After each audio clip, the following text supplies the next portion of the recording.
Inti atom dan iptek nuklir.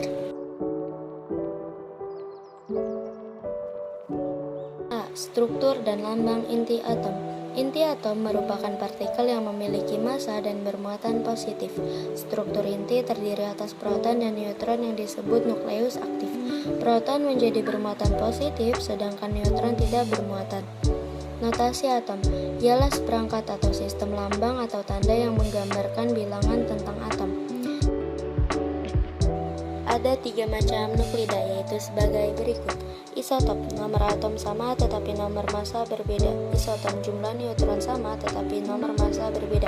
Dan isobar, nomor massa sama tetapi nomor atom berbeda. Isotop merupakan atom tidak yakin yang memiliki sifat kimia sama tetapi sifat fisiknya berbeda. Massa isotop dapat dicari berdasarkan persamaan Fsp sama dengan Fl atau mv kuadrat per R sama dengan QVB. Dengan demikian diperoleh M sama dengan QBR per V. B. Defek massa dan energi ikat inti. Massa inti selalu lebih kecil daripada massa nukleon. Selisih antara massa nukleon dan massa inti disebut defek massa atau delta M.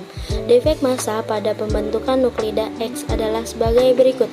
Delta M sama dengan Z MP ditambah A dikurang Z Mn dikurang Mx, dengan MP massa proton, Mn massa neutron, Mx massa inti atom, dan Z nomor atom atau jumlah proton.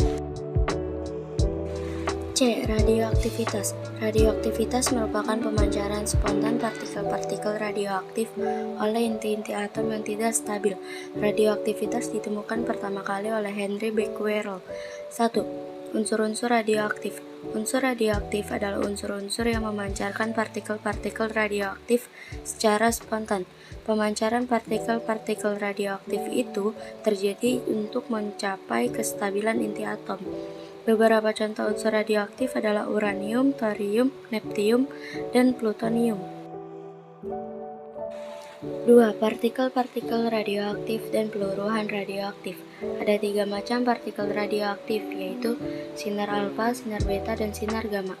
Partikel alfa berupa inti atom helium. Partikel beta dapat berupa elektron, sedangkan sinar gamma berupa gelombang elektromagnetik yang tidak bermuatan dan tidak bermassa. 3. Penyerapan sinar radioaktif oleh bahan. Jika seberkas sinar radioaktif dengan intensitas I0 dilewatkan pada sebuah keping dengan tebal X, intensitas sinar radioaktif itu akan melemah secara eksponensial sesuai persamaan di bawah ini. 4. Aktivitas dan waktu paruh bahan radioaktif. Tingkat radioaktivitas bahan radioaktif dinyatakan dalam suatu besaran yang disebut aktivitas. Aktivitas 1 kari atau 1 C menyatakan banyaknya bahan radioaktif dalam 3,7 dikali 10 pangkat 10 disintegrasi per sekon. Satuan SI untuk aktivitas adalah becquerel atau Becky, di mana 1 Becky diintegrasi per sekon.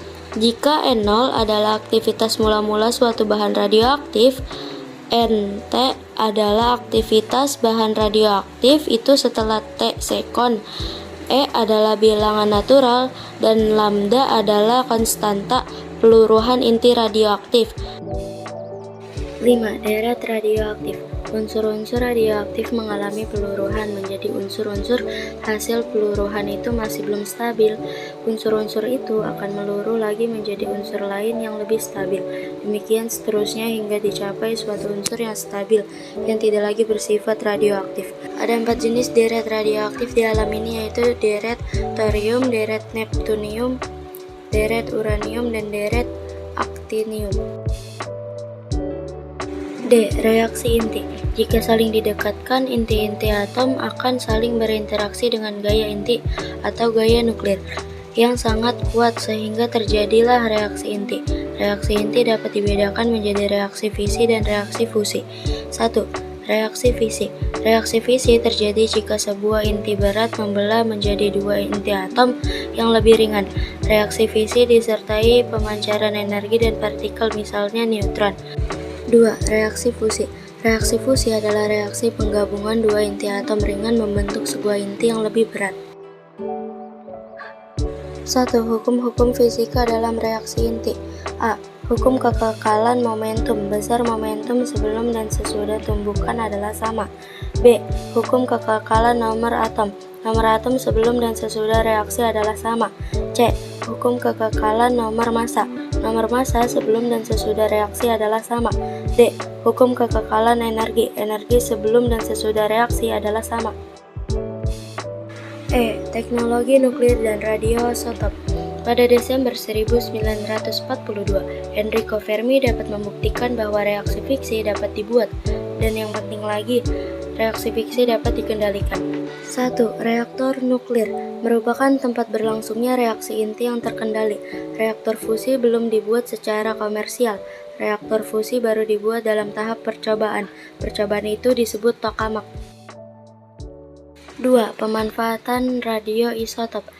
Radioisotop biasanya dibuat dalam reaktor nuklir dengan reaksi yang melibatkan neutron. Radioisotop dimanfaatkan secara luas di berbagai bidang seperti A.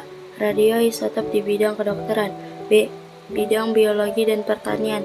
C. Bidang arkeologi. D. Bidang industri. 3. Bahan bakar nuklir. Energi nuklir dimanfaatkan sebagai bahan bakar, misalnya pada kapal selam dan roket.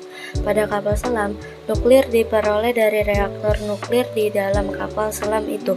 Nuklir digunakan untuk mengaktifkan berbagai peralatan listrik di dalam kapal selam itu. 4. Senjata nuklir. Yang lebih berbahaya dari kebocoran reaktor nuklir adalah dari senjata nuklir yang sengaja dibuat. Baik bom fisi maupun bom fusi merupakan senjata penghancur massal yang sangat mengerikan.